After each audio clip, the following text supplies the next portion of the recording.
Well, here's part of the review, 800 hour review. Got a broke bracket here on the cable. Now that's the first time I've had this issue. I guess that locks up into that and holds it up and keeps pressure on it, maybe. I don't really know. I tried to zip tie it to put pressure on it to keep it up, but that didn't do any good. The problem is it's not throttling up. I barely had enough throttle to what's that? I barely had enough throttle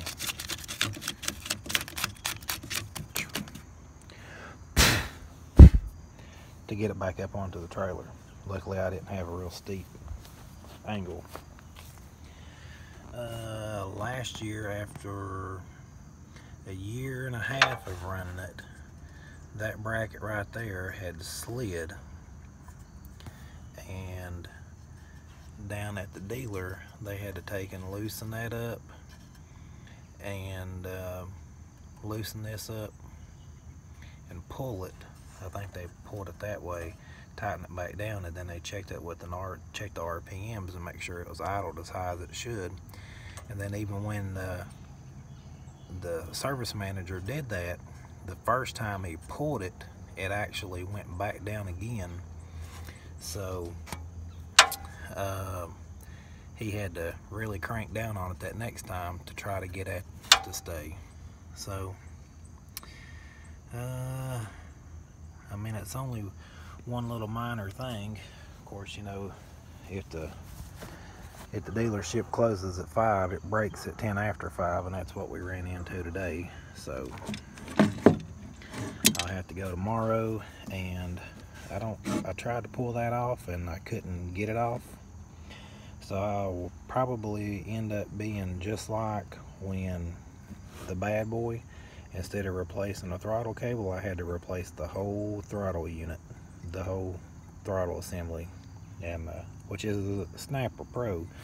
Hopefully I don't have to do that, but it'd be nice if I could just get the piece of plastic that's going to go in there. But it kind of looks like it's made onto this. All I was doing is I was doing leaves today and went to throttle it up, and it's like you could feel it snap. So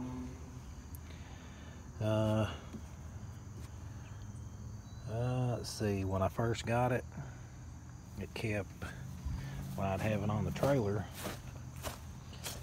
instead of setting like this, when I would drive, it would go like this, go like that. Well, I mean, you had a brand new mower, and it was chipping the paint over here and then hitting my trimmer rack. Come to find out from the factory, apparently, the way he described it to me, it has an emergency brake on both sides, even though there's just one brake, one handle. Apparently one side didn't get hooked up, so every time I'd put the brake on, it would go like this, because this side wasn't catching, or that side, whichever one it was. I don't remember which one it was.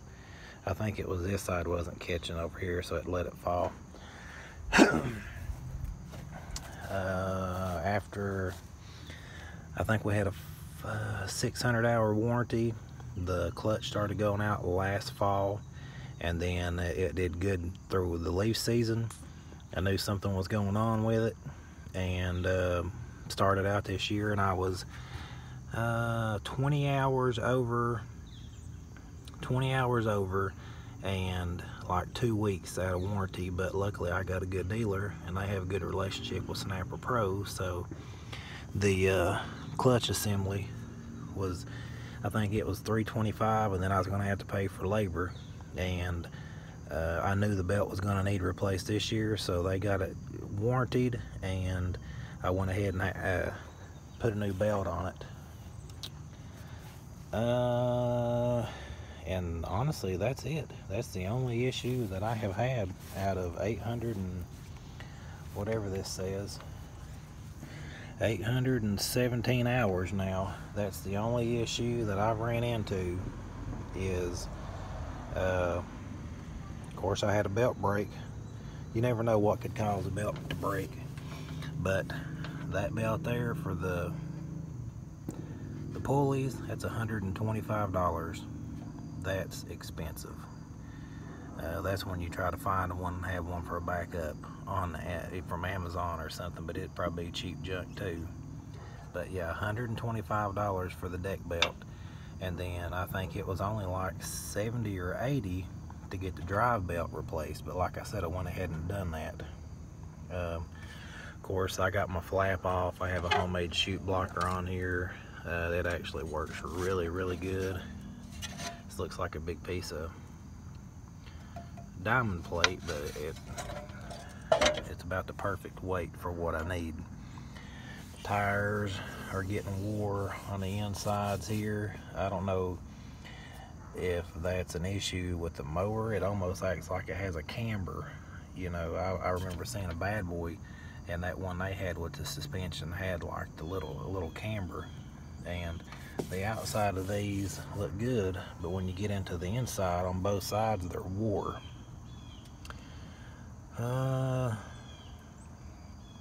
Not had any issues with the battery after all that time. Still running the same battery, running the same tires.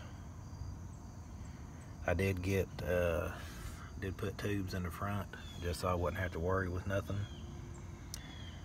I don't want to jinx myself by making this video, but I got to get that cable broke, so I got to get that replaced, change the oil.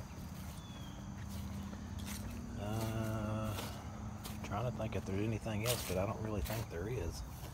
I've not had many issues with this thing at all. It's been a great mower. Definitely a brand that I would go back and buy again. But I'm pretty sure, I am pretty sure that's the only issues we've had. You have like this is coming up. That's gonna have to be replaced. This one's coming up. What, honey? Okay. I got my little helper wanting to come out and help me with all this hard stuff, she says. But yeah, I think that's all it is.